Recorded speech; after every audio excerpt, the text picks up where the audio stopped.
All new from the ABC 15 investigators, mounting medical bills, sick leave from work, and denials from doctors, plus the threat of losing their jobs. Yeah, real consequences for some people that they face after they develop tinnitus and other inner ear issues following a COVID-19 vaccination. Tonight, ABC 15's Melissa Blasius has an update to her Unheard Concerns investigation, with calls for the CDC to recognize the possibility of additional side effects. I'm just having a little trouble hearing you, so you'll have to speak up. Trouble hearing, ringing in the ears, dizziness. Shelley Russo says it all began within days of her second COVID-19 immunization last year.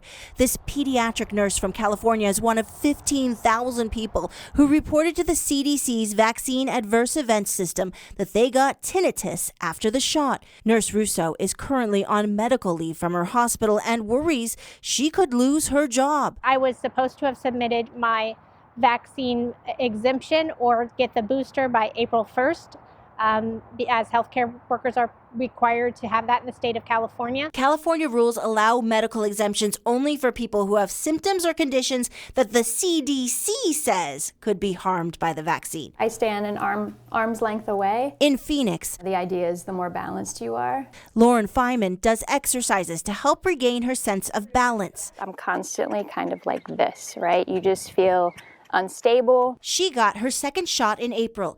A few weeks later, It just boom, out of nowhere. Lauren says she developed extreme vertigo, tinnitus, and other strange symptoms so bad she could not get out of bed. I had all the tests done, MRI, MRA, CAT scans, blood work. Finally, a doctor diagnosed her with a rare inner ear condition called vestibular neuritis. It generally is connected to an infection, a cold, a sinus infection, maybe you had the flu, and I didn't have any of that. In a recent pharmaceutical safety report, the World Health Organization recognized tinnitus and hearing loss, sometimes combined with vertigo, as potential rare side effects of COVID-19 vaccinations.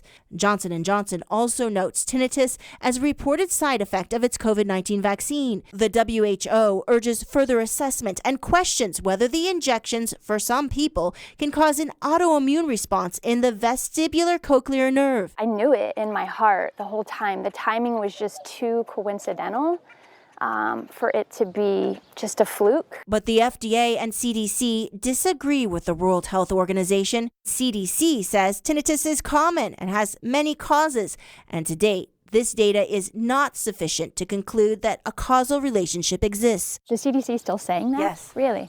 Even though the World Health Organization came out?